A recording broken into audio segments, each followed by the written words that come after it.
Ever feel like you're drowning in information these days? Like it's just too much to keep up with? Oh, yeah, I know that feeling. Well, you're not alone. Turns out, folks back in the 1800s felt the same way. Really? Yeah, newspapers were booming, businesses were growing, everyone trying to keep up. Huh. So what did they do? Well, that's where our deep dive begins, with a man named Isaac Pitman. Isaac Pitman. Yeah, and his quest to, well, revolutionize how we write and learn. We've got some great excerpts from the Stuff You Missed in History Class podcast for this one. Oh, I love that podcast. Me too. And let me tell you, this guy, Isaac Pitman, fascinating character. I bet. So was he like some kind of speed reading guru or something? Not exactly. Yeah. But before we get to Isaac himself, let's talk about shorthand for a second. Okay. I'll admit, I always pictured it as, something for secretaries in old movies. Yeah. But it turns out it has a much longer history, and it's way more interesting than I thought. Oh, I'm sure. Shorthand systems have been around forever. Like, literally, ancient Greeks used them. Wow, Right. really? Mm-hmm. And Samuel Pepys, the diarist, famous for keeping his diaries in shorthand. Huh, interesting. Even Martin Luther used it to jot down sermons. Think of it like the texting of its time. Ah, that makes sense. A way to capture information quickly. Exactly. Efficiently. So the need for speed was always there. What made Isaac Pitman different?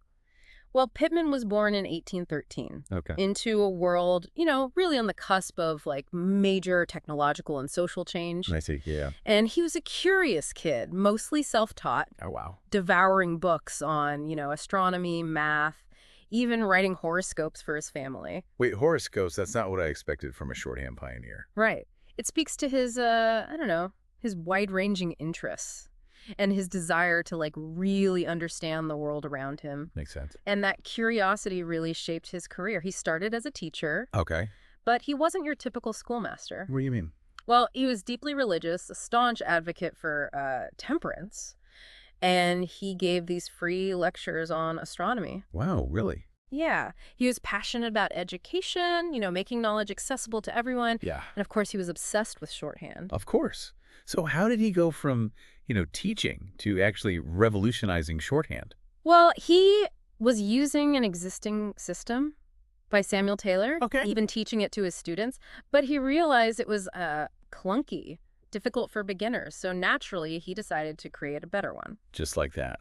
Did he just have a light bulb moment? Not exactly. He actually took his idea for a simplified shorthand manual to a publisher, Okay. and the publisher basically told him, look, your system is fine, but if you want to make a splash, you need something new.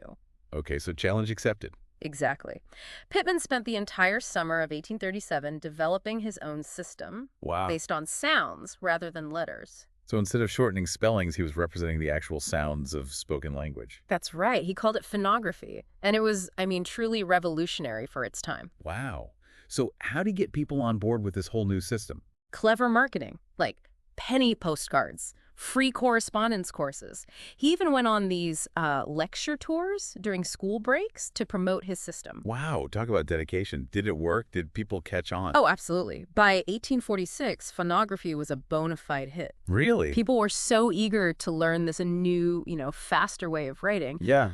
Pitman's system quickly spread throughout England and beyond. He even had to shut down his school Well, why? to make more room for printing presses, No way. to keep up with the demand for his textbooks. Now, he went from teacher to publishing mogul. This is quite the story. And we're just getting started. What's even more fascinating is that Pitman, he wasn't just content with, revolutionizing shorthand. What else did he do? He also had big ideas about reforming English spelling itself. Wait, so he wanted to change how we spell words? Yep. He believed that English spelling was too irregular and that a more phonetic system would make it easier for people to learn and communicate. In fact, he collaborated with a mathematician to create a whole new phonetic alphabet. A whole new alphabet. Now, that's ambitious. Right. But we'll save that story for later. First, I want to hear more about how Pitman built his shorthand empire. It's incredible, how Pitman's success was really tied to this, perfect storm of innovation and social change. Right.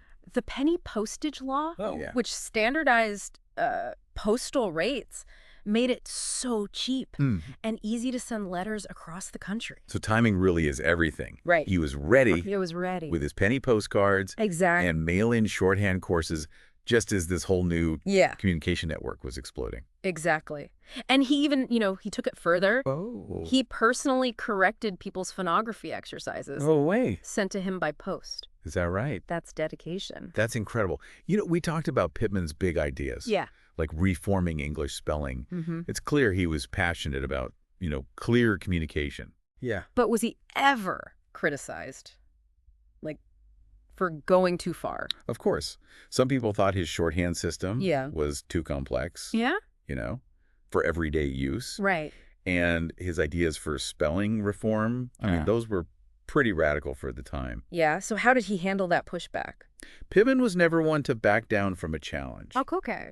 He saw these criticisms as opportunities Oh, okay. to refine his system, Yeah. make it even better. Interesting. He was constantly adapting and incorporating feedback Mm-hmm. from the people actually using phonography. So it sounds like he was really in touch with his audience. Absolutely. And that connection, that was key Yeah. to his success. Right. He wasn't just some, ivory tower academic. He was Yeah. out there Yeah. teaching, lecturing, engaging Yeah. with people who were, eager to learn this new skill. But it wasn't all smooth sailing, right? That's true. Life had its ups and downs, even Mhm. for a shorthand superstar. Yeah. In 1854, his first wife Oh.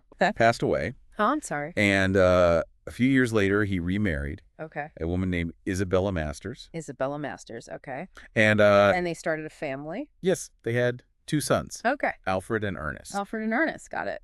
And this is where the story takes another interesting turn. Okay. Remember how Pitman had to close his school? To make way for the printing presses? Yeah. He always dreamed of having a dedicated space Oh, I see. for his phonetic institute. So what did he do? Did he build, like, a shorthand factory? Pretty much. In 1873, Okay. he bought an entire block of buildings Wow. and had an architect design a 4-story building Really? specifically for the Phonetic Institute. That's amazing. It even had a basement equipped with the latest technology, Oh, wow. a steam-powered printing press. So he went all in on this printing operation. He did. Did it work out? Well, there were some growing pains. I bet. The staff had to, learn to use this new press. Right. And apparently it was so loud Really? that a neighbor filed a noise complaint. That's hilarious. I can just imagine the neighbors wondering, like, what is going on in that building? Exactly. But Pitman was persistent.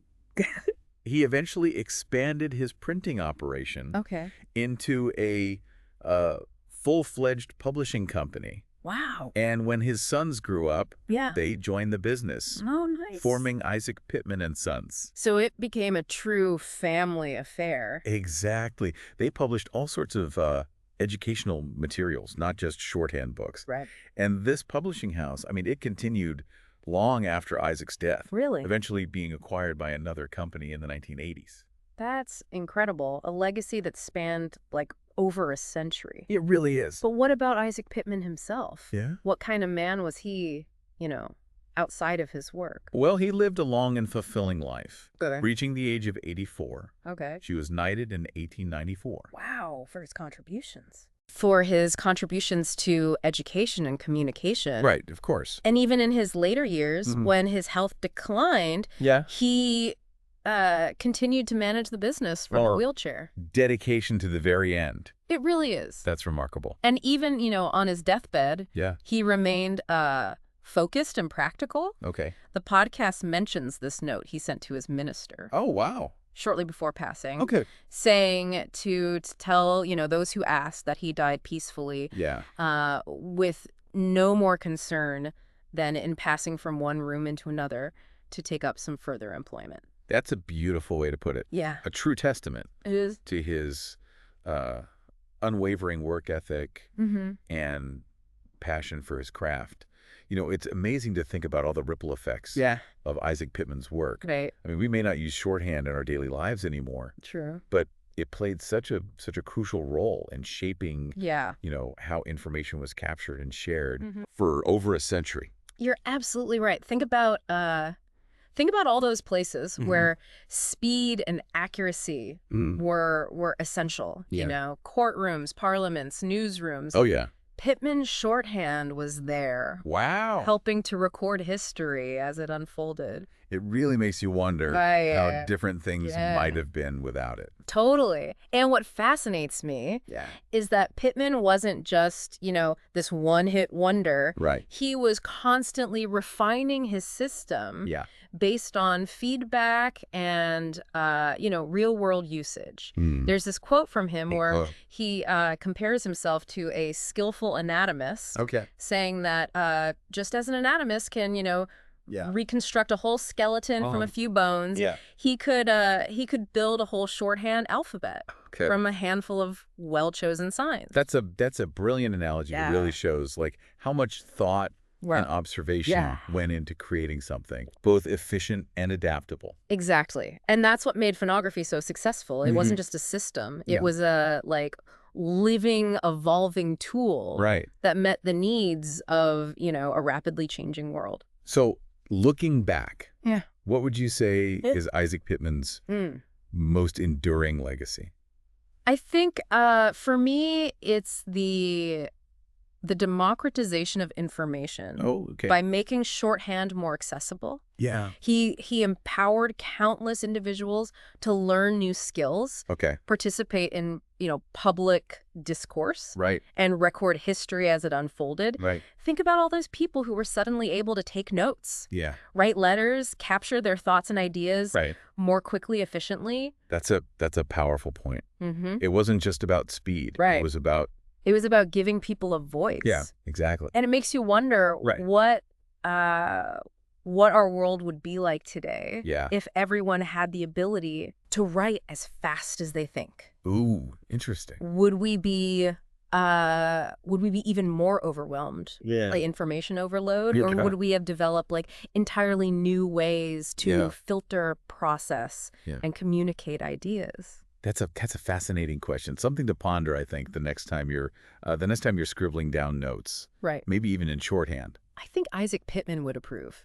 Well, folks, that's our deep dive into the extraordinary life of Isaac Pitman. Shorthand pioneer, spelling reformer, dedicated educator, savvy entrepreneur, and a man who truly changed the way we write and communicate. He did. Until next time, keep exploring, keep learning, and maybe even give shorthand a try. You never know what doors it might open.